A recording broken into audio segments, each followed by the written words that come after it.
Good morning, children. Today we are starting the chapter Painting the Bridge. Now, first of all, I would like to tell you about the writer of this chapter. This chapter is about two small children who are very much attached to their parents, how they help their parents in the time of need, and how at last they are helped by the royal family in the town. Okay, two small children, a girl and a boy, they help their parents, and at last they are helped by God Almighty.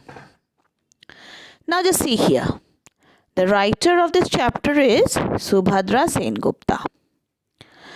Subhadra Sengupta is a very well known children's writer.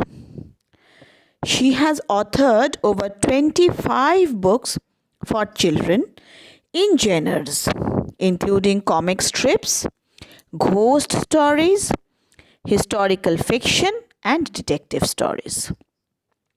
Some of her famous works are Satyajit Roy's Feluda Mysteries, The Criminals of Kailash, and Ashoka. 3 of her books have won the White Raven Award at the Bologna Children's Book Fair. Now, this is all about Subhadra Sengupta. Now going to the main part of the chapter. When I start reading from the first page, please follow. Here, the first page, Painting the Bridge. Parvati. Parvati is the name of the little girl. Parvati hummed as she walked. It was the first time in days that she had felt like singing. For 9-year-old Parvati and her older brother Lakshman, the last few days had not been easy. Their father lay ill, his body burning with fever, and even the herbs their mother had given him had not helped. The money had finished. First, soon there was little rice and the dal left in the kitchen, and unless they did something, they would have nothing to eat. Their father was just a potter and not a rich man after all. So what does the writer tell us here? That for the last few days, Parvati and his brother and their mother, they were suffering a lot because their father, who was a potter, had been sick. He was suffering from high fever, and the herbs which they had given, their mother had given to their father, had not worked too well. Now the next part. The only answer in their problem was for Lakshman to make and sell the earthen pots and pans. He had been working with his father since he was a child, but he had never worked alone before. Their mother said she would help them with the potter's wheel and firing the kiln to make the pots. Lakshman and Parvati had walked out of the gates on their city of Patliputra at dawn. The oil lamps placed in the niches of the tall wooden gates were dying, and the watchmen dozing over their spears. By the banks of the Ganga river, they had collected the soft brown river clay and carried it back in their baskets. Then nervously they had shaped them into water pots and cooking bowls, lamps, plates and vases. Many broke, some were out of shape. A few cracked when fired in the kiln, but enough were left to sell. So yesterday they had bought rice, dal and vegetables with their own earnings. So what does the writer tell us here? That the only answer to the problem which they were facing was that Lakshman would make the pots himself. Since he had been working with his father for the last years, he was quite accustomed to it, and he would help his family by making the pots. Now his mother said that she would help in burning the kin with which they are going to burn the pots and all, and they are going to make the pots. Now, early morning one day, they moved out of their house, Lakshman and Parvati. They went to the gates of their city of Patliputra. And what was the scenery there? Everything was getting, blown out. The tall wooden gates were dying, and the watchmen were dozing over their spears. They had started dozing. So, it was early in the morning. Okay, the oil lamps placed in the niches of the tall wooden gates were dying. So this was the scenario when they went out of their houses. They went near the Ganga river and they collected the soft brown river clay and they carried it back home in their baskets, and they were very nervous when they were making the pots, since it was the first time they were making the pots themselves. Okay. Now the next page. Just see here. Parvati sang as she walked, sitting on the edge of the courtyard near the lane which went past their little thatched hut. Nobody had asked her to paint the pots, but she knew that the painted pots sold better. You could even ask a few copper panna coins more for them, and people would pay. All she had were the colors, black and white, that she had made herself. She had collected the soot from the lamps in the house and added oil to create black. She had ground some pieces of lime and mixed it with water and made the white. Her brushes were twists of cotton, and with this she drew her dreams. So what do we find here? That Parvati was a very intelligent child. Though she belonged to a very poor family, her qualities which were there just came out when she went to her work. So what do we find in the last page here? That they started selling the pots which they made very nervously, and after selling they could buy rice, dal and vegetables for their family. Now here we find the next part where Parvati, she had started coloring the pots. Now what was the color which she had? Only black and white. Now children, you all have got many colors with you all. But this little girl, she belonged to a very poor family and she had to make the colors by herself. What were the colors? Only black and white. How did she make black? With the help of the soot which she collected from the lamp in their home. She added a little oil to it and got the black color. How did she get white? She mixed a little lime with water and she got the white color from there. And she had brushes made of cotton, and with this she drew her dreams in her pots. Thus we find that Parvati was a very intelligent girl. Now the next part of this page. Everyone drew squares, triangles, straight and wavy lines. Parvati dipped the cotton into the white and thought, I don't want to draw just lines. She looked up at the sky and the clouds, cotton wool white after the rains, and she drew a row of them around the pot, curving and floating around like the smiles of the sky. Pulling a plate closer, Parvati had startled with a red and black butterfly as it flew across her face and then fluttered down into perch on the yellow pumpkin flower on the courtyard hedge, and Parvati drew the tip-tilted curved wings of the butterfly like a border around the plate. The clatter of horses' hooves and the clang of cow bells and the creak of a bullock cart wheel made her look up. So what do we find here in this part of the chapter? How did Parvati draw her lines in the pots? She did not draw lines, of course. She drew the pictures which she saw in front of her face. She saw a butterfly sitting down on a flower, and she drew the wings of the butterfly. And then the clouds which were on the high on the sky. She began to draw those clouds on her pots.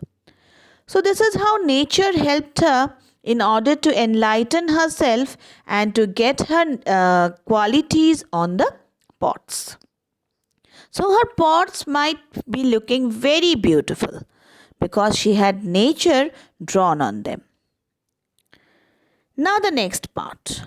What happened here? What do we find? The clatter of horses' hooves and the clang of cow bells and the creak of a bullock cart wheel made her look up. She was so engrossed in her work that she did not even look up. But some noises, that is the noise of a horse's hoof, the clang of a cowbell, and the creak of a bullock cart made her look up. Then what happened? We find in this page. Down their dusty lane a bullock cart came swaying. What made her sit up and watch was the rich cloth covering the cart, the bright curtains, and there were two horsemen riding before it and two behind it. A noble lady, I am sure, thought Parvati.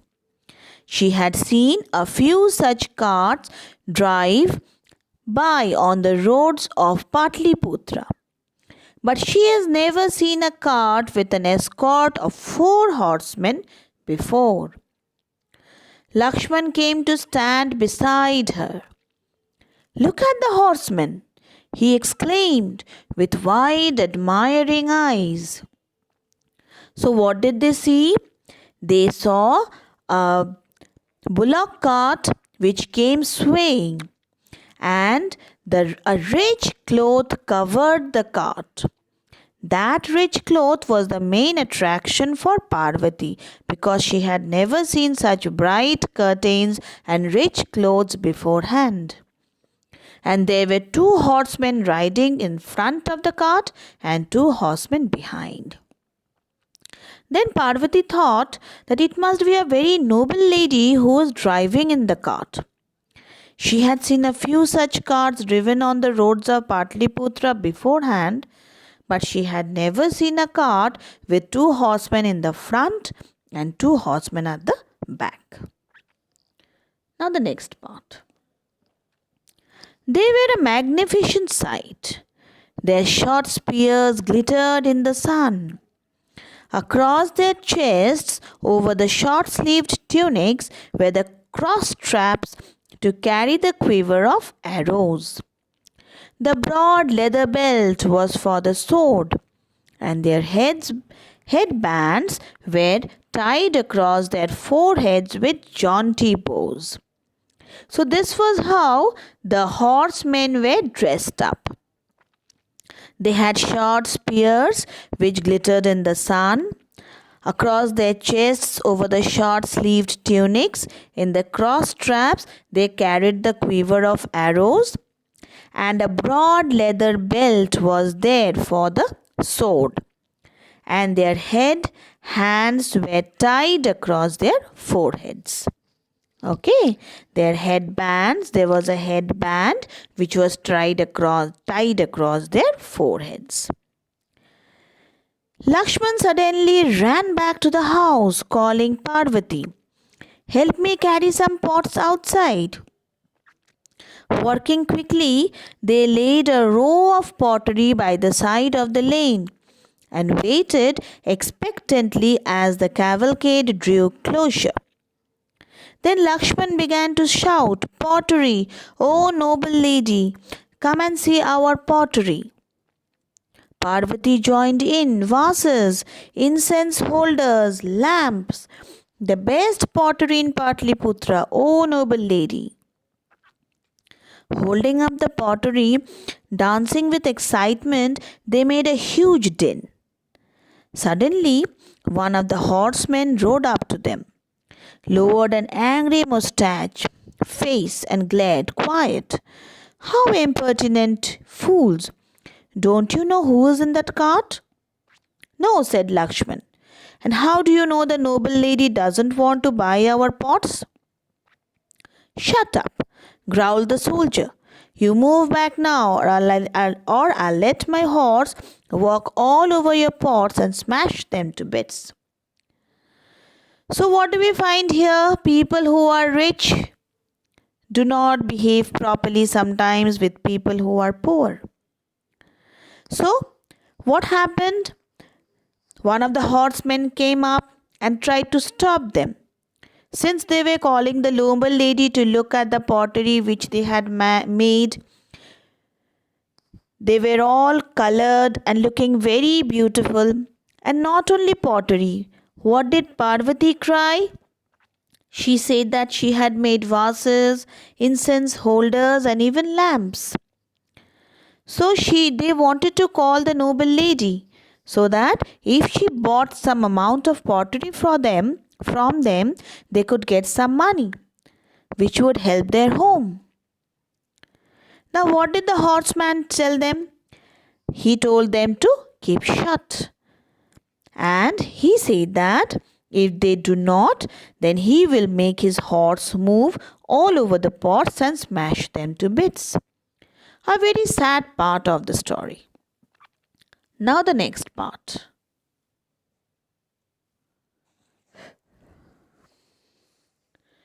"Don't you dare!" Parvati stepped forward angrily. "It took me all day to paint them." Just then, a curtain was twitched aside, and a quiet voice said from inside the cart, "Go back, soldier. I want to talk to these children. Let me come here." "Yes, my lady." The soldier bowed and rode away. The amused said, "Let's see your pots, the best in Patliputra." As they came closer, the curtain was swept back, and they saw a woman sitting leaning against bolsters inside the cart, with a maid perched beside her. Lakshman held out the pottery towards her as Parvati stood dazzled by what she saw. So here what do we find? That the lady inside, she was a very honorable lady and she was very good in her thinking. What did she say? She said the soldier to move back, and she said that she wanted to talk to the little children. Now when the curtain of the cart moved aside, what did Parvati see in? She saw that a lady who was in very beautiful clothes sitting inside, and a maid perched beside her, sitting beside her. And Parvati was overwhelmed at what she saw. And Lakshman, he held out the pottery towards the lady. Parvati just stood dazzled by what she saw inside the cart. All her clothes were of the finest cotton. The antariya tied like a dhoti was embroidered all over with gold. The long scarf of the uttariya draped across her body and swept over her head was a gossamer, thin in the shade of the dull gold and set with precious stones. Parvati had seen noble women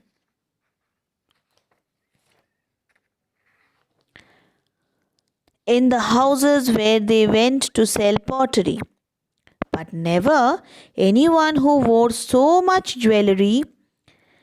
The karnikas were big gold earrings, and the mekhla was a girdle worn round her waist, made of silver chains. Then she wore 2 necklaces too, a kantha, a short string of pearls, and the lambanam, a long gold chain, down to her waist. All at her wrists were thick kangans, bangles of gold, and the baju was worn on the upper arms that glittered with jewels, and her anklets were intricately designed in gold. So, what do we find here? That the lady inside, she was totally decorated with golden ornaments. She had chains, she had anklets, she had golden kangans, all within her body. And she was looking beautiful. And the dress which she was wearing glittered with jewels. So the lady was looking beautiful, totally adorned with gold and jewels. And Parvati, since she belonged to a very poor family, she stared at her. She had seen noble women beforehand, but she had never seen such a lady adorned with gold and jewelry. And you, little girl, the lady said briskly, breaking through Parvati's daze, where are the pots we were painting all morning? Parvati was suddenly covered with shyness. I paint them for fun.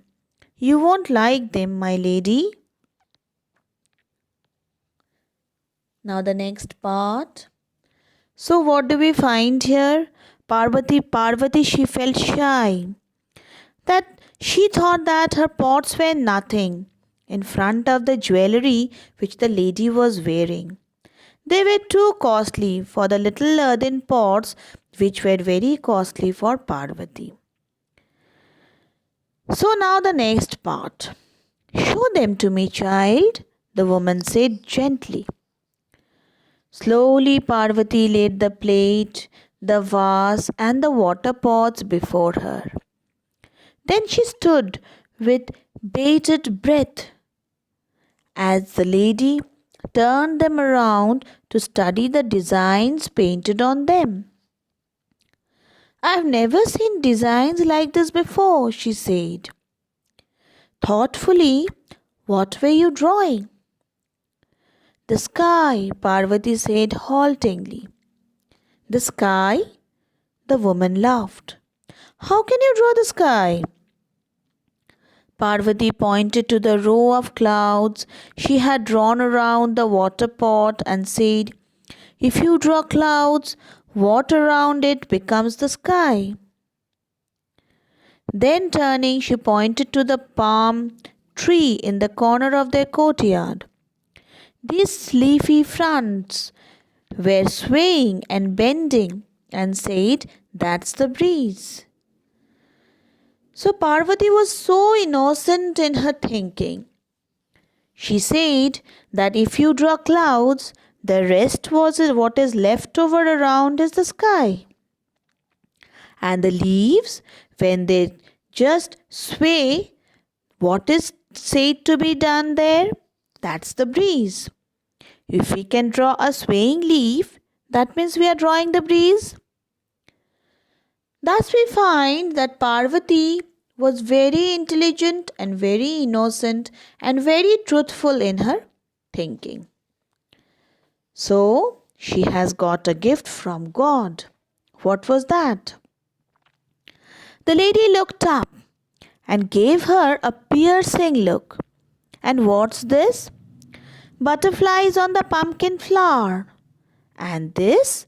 She pointed to a vase with a curving design in black and white dots flowing around it. That, said Parvati smiling, beginning to enjoy herself, is the koel's song from the bell tree. So, when the koel was singing, the song was coming slowly towards her. Thus she had put it in white dots flowing around. A song, of course. The lady looked amused. How could I not see that? Yes, it's like a waterfall of high notes and low notes.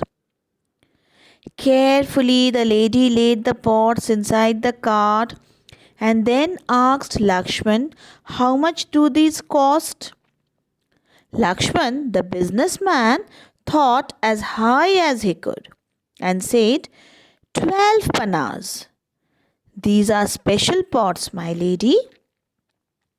The lady and her maid hid a smile.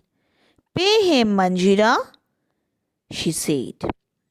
The maid took the copper pana coins out of a small bag, tucked into her waist, and paid Lakshman. And you? The lady touched the Parvati's tassel head. Wherever you draw the sky, whenever you draw the sky, the breeze or the song of the koel bird, bring the pots to my house. I'll buy them all. Then her eyes crinkled into a smile. I think my husband would like them too. She gave Parvati a small copper piece with a carving stamped on it. Show this at the gate and they'll let you in. Where do you stay? Parvati asked. And the maid laughed aloud. The lady pointed to the soldiers who were all smiling and said, Ask them, they will tell you the way. The curtain was swept back as Parvati and Lakshman stood watching, and the bullock cart began to move again. Now the last part here. Thank you, my lady, they called out together. Lakshman asked a soldier, Where does that lady stay, sir? The man grinned in the big palace. Then, noticing their puzzled faces, he laughed. That was Lady Maharani Devi, our King Ashoka Vardhan's chief wife. You two have just become porters to the royal family.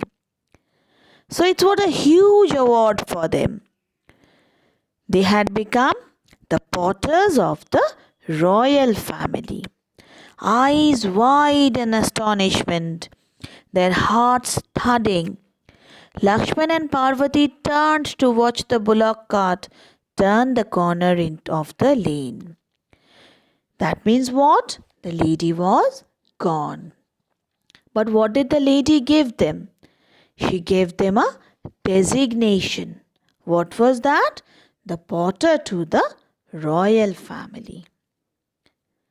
So this is what is the total chapter, children. What do you learn? When you are a hard worker, you will all be rewarded someday. So that's a message from my side. Okay, children? Thank you.